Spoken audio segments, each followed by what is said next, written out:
Happy Friday, everyone. It is beautiful 78 degrees here in South Carolina. I just wanted to make a quick video about the importance of listening. First of all, recognizing and then listening to the warnings that come from heaven. And I just want to give a personal example of something that just happened to me this week. That probably could have ended badly for me if I did not, in fact, have a relationship with heaven and recognize when heaven is trying to warn me of something. In the past, I've been able to recognize these warnings before, but I didn't always heed them, and they have ended badly for me. So now I try really hard to recognize these warnings and then to just have faith that I need to act on them and that it'll work out. So as part of my job in the secular realm of society, I am a private investigator, but a majority of my time is serving papers. I serve papers, and with that comes a lot of locating people. I find people. That's what I do. Probably 75% of what I do. So I get a lot of calls a week. I get a lot of emails a week. Unless something stands out to me, I don't really have the time to look into, every single one I get with any sort of, due diligence, I would say, as far as where this paper is coming from and who it's going to and things like that. Most of the time I just make my attempts, and, it can be pretty routine, to either deliver the papers or not, and then maybe I'll have to find them. Well, I got a call. This started a couple weeks ago, actually. Going back and forth with this guy who presented himself as an attorney. Not from here, nobody I know, out of state. He presented himself, I think, as being from the West Coast. And he had this situation where he said he was trying to serve documents on an individual who resides on a plantation out here in South Carolina. And it's one of these big fancy, and he inherited it, a young kid inherited it and all this. But it was gated, and it was one of these ordeals that was going to be a pain in the neck to try to deliver these documents. So I'm like, okay, that's not uncommon, believe it or not. I have dealt with that exact same scenario before, so I didn't really think much of it. I'm like, okay, he's like, I'm going to mail you the documents, I'll mail you a check, blah, blah, blah. So fast forward to this week, he calls me back and he's like, well, I decided I want to fax you the documents. And I was like, well, I don't have a fax, so everything goes through email.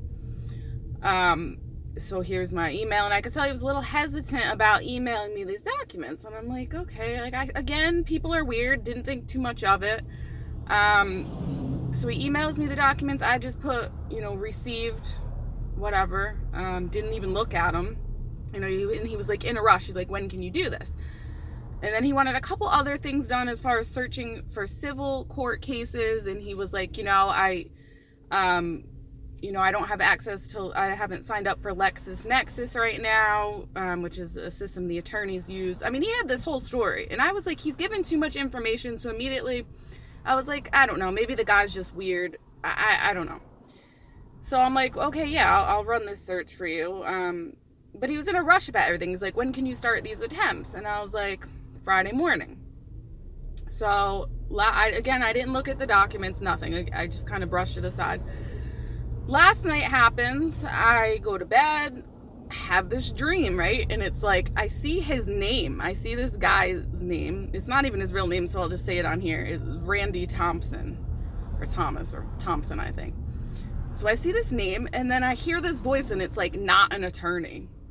And I was like, in the dream, I was like confused. And then I saw, I don't even know, but it basically came to this Randy Thompson. I think I confronted him on it or something. That part of it's not clear, but it was just not an attorney. And I was like, what? And then the Randy Thompson in the dream was like giving me this whole runarounds about how he's a retired attorney, haha. And I was like, in my dream, I was like, you're not an attorney, you're lying to me. And then I woke up. So that's what I woke up to at 4:30 this morning. And I'm like, what in the world was that? So I go and I look at the paperwork that he sent me, and it was like clearly not from an attorney's office. First of all, I thought it was missing stuff. It was like 2 words on this piece of paper. And I was like, what is going on? So I email him. I'm like, this is what it says. This is what it looks like. I don't think your documents came through, blah, blah, blah. But in the meantime, I started researching everything. Because I'm like, something is weird here. So I started researching this person he was trying to have me find. And it turns out it is the heir of Lucky brand cigarettes. They own this big plantation. And the guy that the phone number came back to is like a drug addict, like has all these drug charges, all kinds of stuff. So the person who he wanted me to serve or whatever, I don't know, he said he had a criminal record. I didn't even get that far, but then pulls up this whole article about how the heir are these twins, and they were like super abused, like held hostage in their basement, like dead bolted in their basement rooms. There was boiling water poured on them, like all kinds of horrible stuff. So I'm like, what? And so now I'm like, well, I can't get mixed up in this, especially if this guy who's portraying himself to be an attorney is not an attorney. Like, what is going on?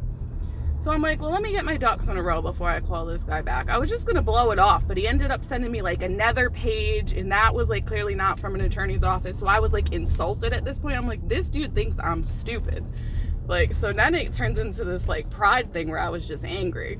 So I called him and I'm like, I don't know what's going on. I said, but I do know what you say is going on is not what's going on.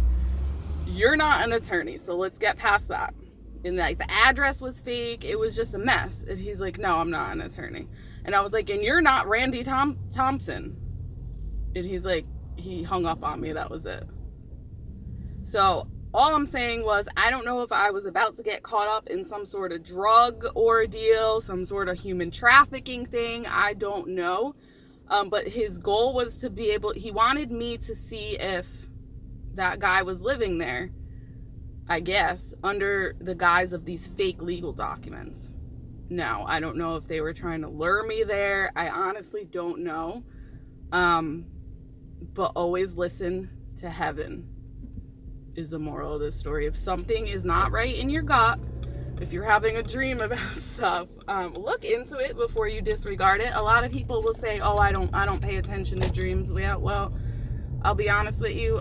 I regret when I don't pay attention to mine. So look into it, pray about it. I went to mass this morning and I prayed about it at mass, and I was getting some real weird feedback there that I'm not even going to get into. But yeah, overall, I was not to get involved in that. That was the theme. And honestly, if I didn't have that dream, I probably, I would have been like, hey, like, I need you to send me another set of documents. And I probably would have just went and done it. And God only knows what would have happened.